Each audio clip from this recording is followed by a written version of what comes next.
Components are considered heart of Angular or any other modern JavaScript framework for that matter. You should not move further until you have a solid understanding of what components are.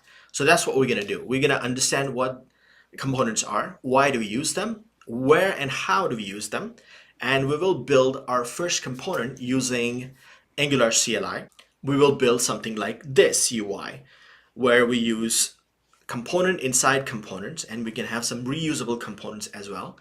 And we can pass information from the higher component to lower component. By the way, this is the third part of the Angular series. And if you haven't started from the beginning, you can do so. I will provide a link here to the playlist. And welcome to techsith Tutorials.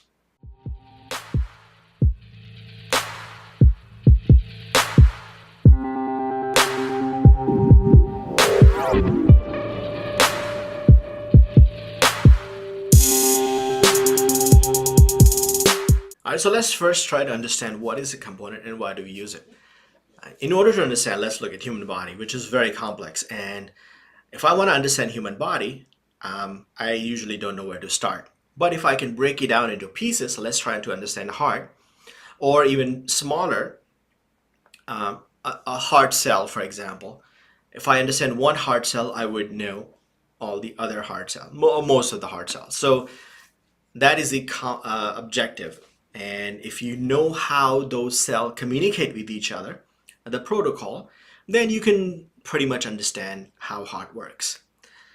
Now, heart is a very complex subject, so when you come to a web application, you can identify the smaller pieces in your application, like your buttons, your drop downs, or if you have a certain panel that you're reusing everywhere else, you can identify that as a component. But you can have a bigger components like your left panel, your right panel, those are also components. And then your entire application container, that is also a component which hosts the other components. So ultimately what you get is hierarchy of components, component inside component inside component. And each component would be sort of like independent piece, which you can use somewhere else if you know how to talk to it. So the communication protocol is very important, how to pass information into a component and how to get the information out of a component. So what is the advantage? The advantage is reusable components. You don't have to replicate the same thing over and over. We can just reuse it, the same components. Your application looks much neater because instead of having a giant HTML hierarchy, now you have smaller components and each component can be used by different teams. So I can have a team A working on a bunch of components, and because they are isolated pieces, all they care about is what input it takes and how it actually connects to the outside world. And as long as you know that, you can build in an isolation without knowing much, and you can piece everything together to build a web app. Now let's look at the application we are going to build. So here's what we're going to build. We're going to have the main body, and inside I'm going to have a main container. And then within the main container, I can have a name container, which is also a component. And within the name container, I can have a smaller components. These are reusable components. Called name, and which will basically nothing like a name tag, which I can pass a name and it would say welcome to that name, like welcome to John or welcome to Judy. So we don't have to repeat that over and over. So we can start by building our app. So I've already built an app, which is just a template app. I don't have much in it. So let's start with index.html. So in the default app, I have index.html, which has an application component called app root. This tag is associated with this component inside the source app. And if I look at the app.component, I can see the selector is app root. So whenever I use a selector in my HTML, inside it will inject all the what's inside the template. So right now inside the template, which is app component HTML, I have nothing. So if I compile this app, using ngserve-open command, I have to be inside this application to do that. So I'm inside. The application name is component test. And now it's gonna open, it's gonna build the application and it will open for me to see it. And if you don't know much about this, I have the tutorial where I actually explain how to build the app and how to create your first application. All right, it has built this app, but it has nothing in it because, as I said, I cleaned it up, the app component HTML. Now let's do this. I'm gonna create the main container. So I'm gonna say main container, and inside I'm going to just have a span. Inside it would say main container, and I can give it a little style. Would say it would have a border which is 1 pixel, solid, and green, so I can identify it. And it would just have some padding of 5 pixel, let's say. If I save it and if I go back to the browser, it has actually rendered it. I don't have to rerun the command. It has rendered these. It says main container and it has a border with 5 pixel padding. Now let's go back to the design. So I have this main container. Now I need to create a component called which would create this name container. So I'm going to call it names. And in order to create it, I would have to stop the server, and I can say, now you can actually run in a separate, you can have 2 command windows, one where you run this, but I would like to stop it. And I would say ng generate and component. So you can say ng generate a component with the name, which I would say names. Or I can say for the short, I can say ng gc, so G for generate, C for component, and names. When I do that, it would show me what it has created. So what happens? So this generate command, because it has, what is it called, blueprint. So it knows exactly what it needs to do. So it would create, it has created 4 things, as you can see. It has created this names folder inside app, and it has created names.component.css, HTML, specs.ts, and ts.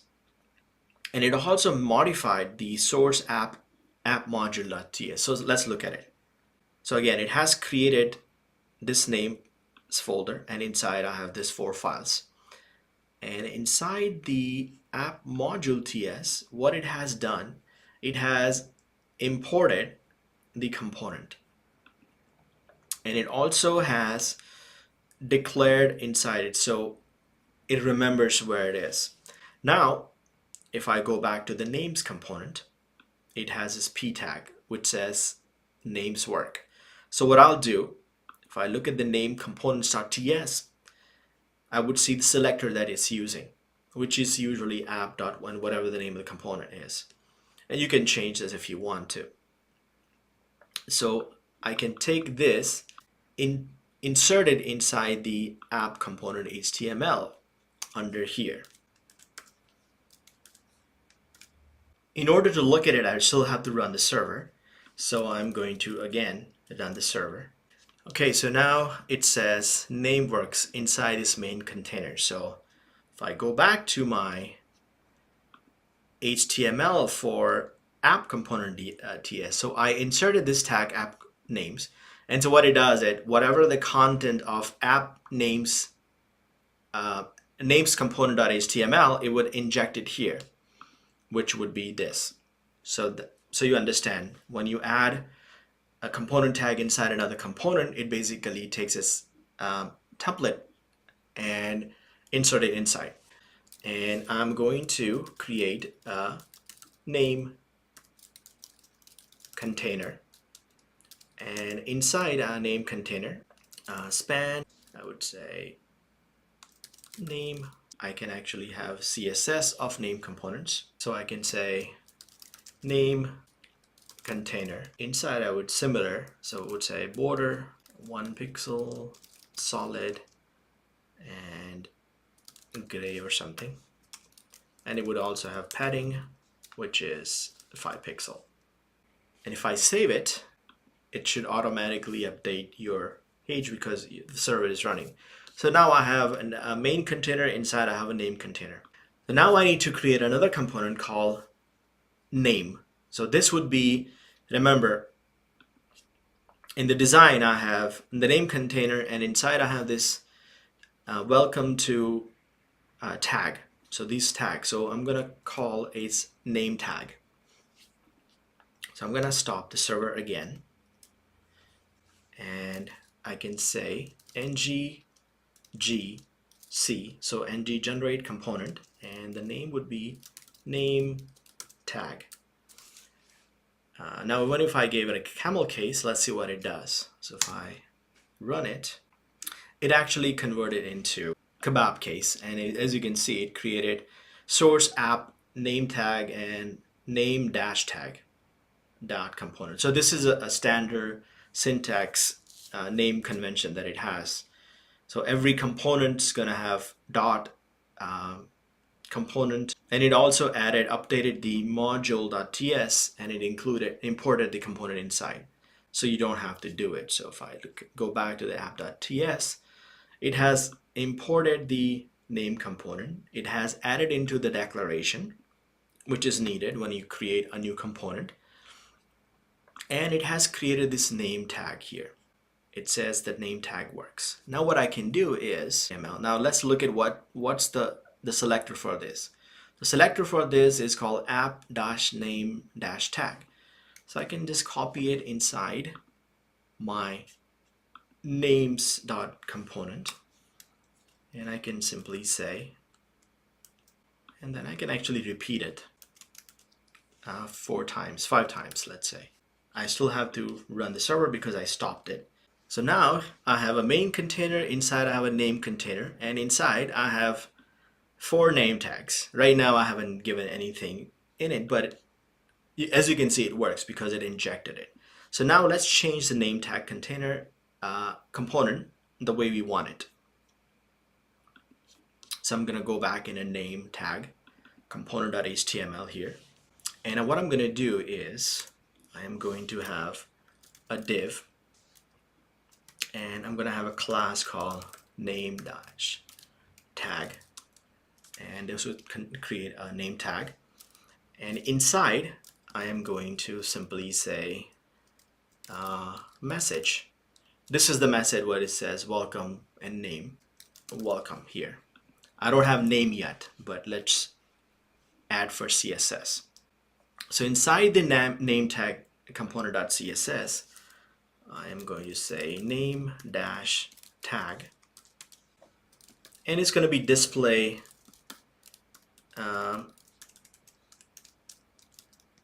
inline block because we want it to sit side by side. And so if I save this, look at it. Okay, so I do have it, but somehow it's not taking height, and so let's look at, maybe I have a typo there. Yeah, I have a typo, height. And now let's look at it. Okay, so now I have a correct height, but let's center this message so that it looks presentable. So for centering it, you can simply say text align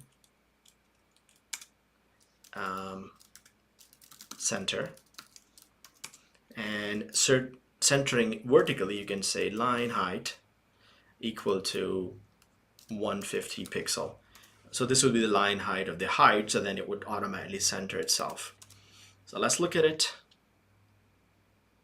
All right, so all 5 welcomes are in the center. As you can see, changing one will change everything because it's the same component, so that's the advantage. Now let's understand how to pass information from outer component to inner.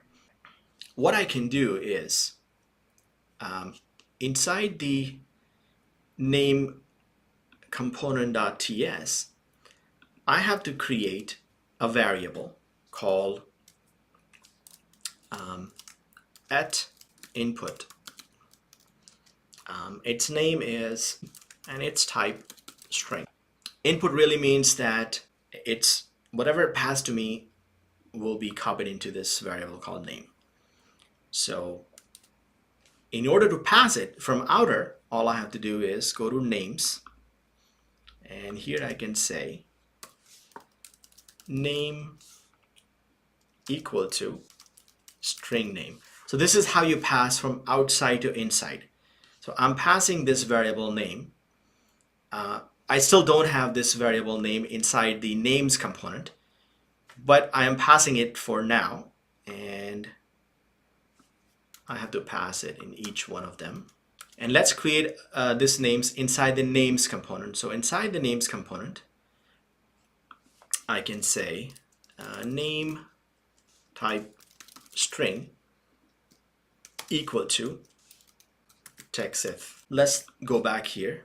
So my names container, which is called name component, which has a property called name. It's called techsith, and it's injecting into each of this component here as name equal to name.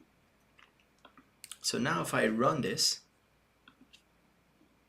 I have an error. Name tag component cannot find. Oh, that's correct. When inside the names, I'm using input here, which I need to import. So I have to say input, which lives in the Angular core. So now it should work. It should fix itself. All right, so it's coming inside, but it's not inside. It is because we still need to get it inside the name tag here.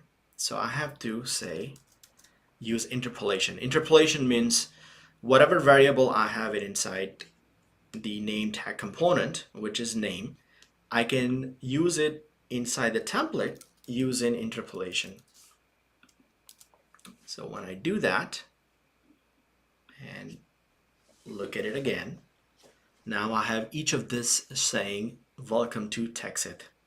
But what if I have different names that I need to pass here and not just one name? So I can do is I can, in the names component .ts, instead of this string name, I can have an array of names. Name list equal to, and inside I can have a bunch of names. So I can say Dave, each of them inside the name. So the way we want to do it, inside the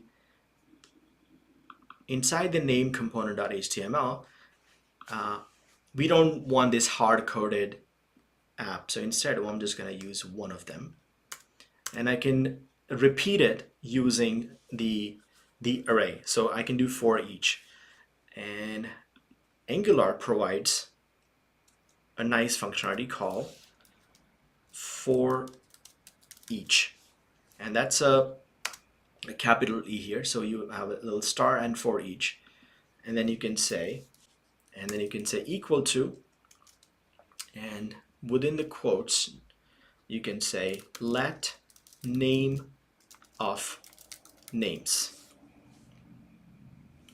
or name list. Let's try to understand this.